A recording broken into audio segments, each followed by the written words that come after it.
ख़वातीन और हज़रात को स्वीडन के दारुल हुकूमत स्टॉकहोम से आरिफ किसाना का सलाम पहुँचे। आज के व्लॉग में स्वीडन के हवाले से 2 अहम मौज़ूआत पे बात करेंगे। पहला मौज़ू ये है कि यहाँ पे जो तारकीन वतन आते हैं और ज़ाहिर है उनको स्वीडिश ज़ुबान सीखना पड़ती है। एक तो ये है कि हुकूमत इस हवाले से पूरी जो है वो सहूलतें मुहैया करती है। ज़ुबान सीखने के लिए आपको कोई फ़ी अदा नहीं करना पड़ती। जब आप ज़ुबान सीख रहे होते हैं तो एक तरह से आप जो है वो समझा जाता है कि आप एक ऐसी एक्टिविटी में शामिल हैं जो कि सेहतमंद है,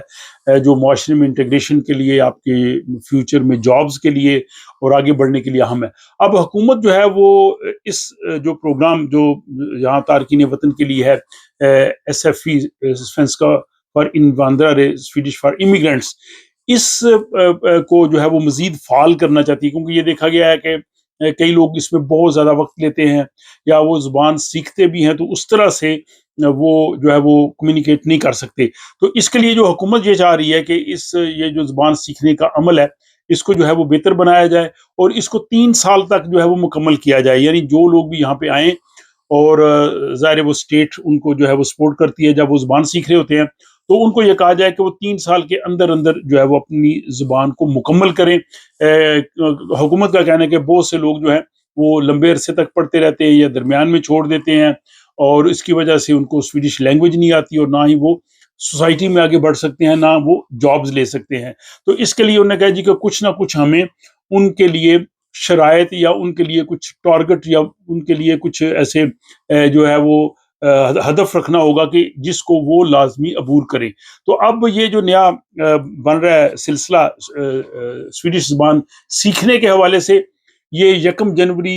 2026 से यानी अगले साल जनवरी की पहली तारीख से नाफिजुल अमल हो जाएगा। इसमें SFI जो है वो 3 साल में मुकम्मल करना होगी, लेकिन बाज़ सूरतों में इज़ाफ़ी वक़्त मिल सकता है। मसलन अगर कोई बीमारी की वजह से स्कूल नहीं जा सकता या वो बच्चों की जो यहाँ पे छुट्टियाँ लेते हैं, बच्चों की देखभाल कर रहा है और उस दौरान वो स्कूल नहीं जा रहा, तो उसमें जो है वो उसको इस्तिस्ना मिलेगा, लेकिन अमूमी तौर पे ये 3 साल होगा। और लेकिन इस मुजवज़ा जो मंसूबा है, इस पे जो सबसे बड़ी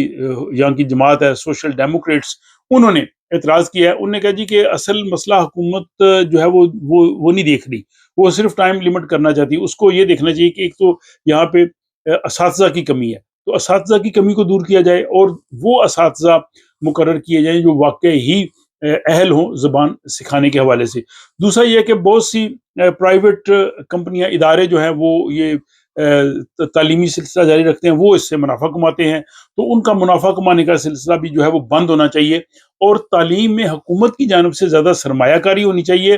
3 साल की मुद्दत जो है वो उस तरह से फ़ायदेमंद नहीं होगी जब तक ये चीज़ें ना की जाएँ। और इस हवाले से कई जो तलबा हैं उनका मौक़िफ़ भी सामने आया है। बाज़ ऐसे स्टूडेंट्स हैं जो बिल्कुल पढ़े लिखे नहीं होते, जो बहुत कम पढ़े लिखे होते हैं, तो कहते हैं जी हमें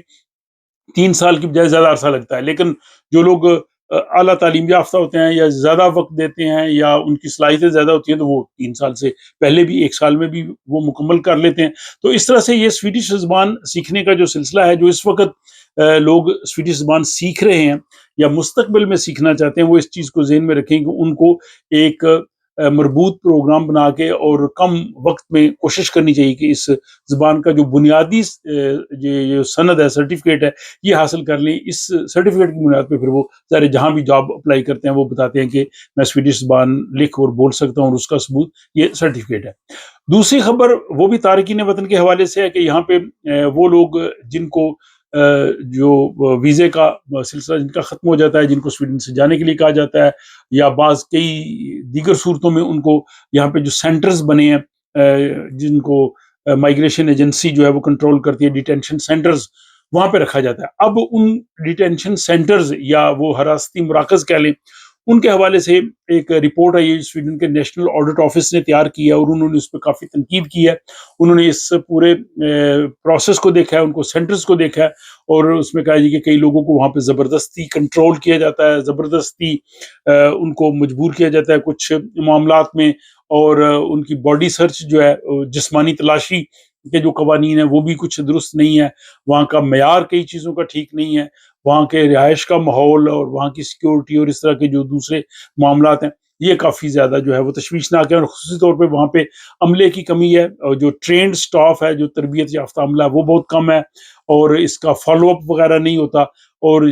اس وجہ سے جو لوگ حراستی مراکز میں ہوتے ہیں وہ جسمانی اور ذہنی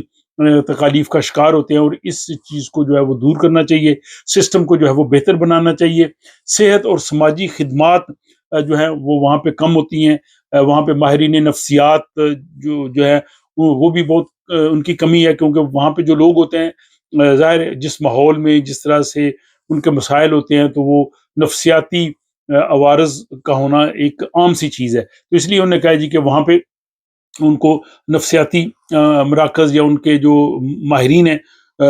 وہ مہیا ہونے چاہیے، اور اس کے علاوہ جو مائگریشن ایجنسی جو بنیادی طور پہ ان کو کنٹرول کرتی ہے، اور جو ریجنز ہوتی ہیں اور مقامی بلدیہ کونسلز، ان کے درمیان بھی جو ہے وہ مربوط رابطہ نہیں ہے، کوارڈینیشن نہیں ہے، جس کی وجہ سے کئی مسائل جو ہے وہ جنم لیتے ہیں۔ اب اس رپورٹ پہ جو خونسویرکت یعنی مائگریشن ایجنسی ہے جو اس کو چلاتی ہے، انہوں نے جو اپنا جواب دیا، انہوں نے کہا جی کہ ہمیں ان مسائل کا علم ہے، ہم ان چیزوں کو سمجھتے ہیں، ہم قانون کے مطابق کوشش کرتے ہیں کہ یکساں طور پہ جو ہے وہ سسٹم سب کے لیے نافذ کیا جائے، اور اس کے ساتھ ہم پولیس کے ساتھ بھی تعاون بڑھا رہے ہیں تاکہ ہم جو اندرونی اور باقی جو معاملات ہیں ان کو بھی ہم بہتر کیا جائے۔ اور انہوں نے کہا جی کہ کسی کو اگر حراست میں لیا جائے تو یہ فیصلہ جو ہے وہ بڑا اہم ہوتا ہے، اور اس کے لیے پولیس اور مائگریشن ایجنسی جو ہے وہ اس کو دیکھتی ہے۔ اور بہرحال جو آڈٹ رپورٹ ہے اس نے بھی بڑے اہم سوالات اٹھائے ہیں کہ جو لوگ ان کی کسٹڈی میں ہوں ان کو صرف یہ نہیں ہے کہ ان کو آپ ایک دیکھیں کہ یہ آدمی یہاں پہ اس کی ذہنی جسمانی صورتحال، اس کے جو مسائل ہیں ان کو بھی جو ہے وہ دیکھنا چاہیے۔ دوسرا، مائگریشن ایجنسی کا ہے کہ ہمارے پاس چونکہ جگہ کم ہوتی ہے تو بعض لوگ وہاں پہ آتے ہیں تو ان کو ہم صرف اس لیے چھوڑ دیتے ہیں کہ ہمیں نئے لوگوں کو وہاں پہ رکھنا ہوتا ہے، تو یہ بھی ایک معاملہ ہے۔ بہرحال یہ نیشنل آڈٹ آفس کی جو رپورٹ ہے یہ اہم ہے، اور ظاہر اس رپورٹ کے منظر عام پہ آنے کے بعد جو لوگ حراستی مراکز میں ہیں ان کے لیے کسی نہ کسی طرف سے ان کے جو مسائل ہیں ان کو سنا جائے گا، اور ان میں بہتری آنے کی توقع ہو سکتی ہے۔ اور دوسرا، جو 3 سال کی مدت ہے ایس ایف ای کی یعنی سویڈش زبان سیکھنے کی، اور یہ جو حراستی مراکز کی رپورٹ ہے اس کے حوالے سے میں ناظرین سے چاہوں گا کہ وہ اپنی رائے، اپنے مشورے یا اپنا اس حوالے سے اظہار خیال جو ہے وہ کمنٹس کی صورت میں ضرور کیجیے گا۔ اپنا خیال رکھیے گا۔ ملاقات ہوتی ہے آپ سے اگلے ولاگ۔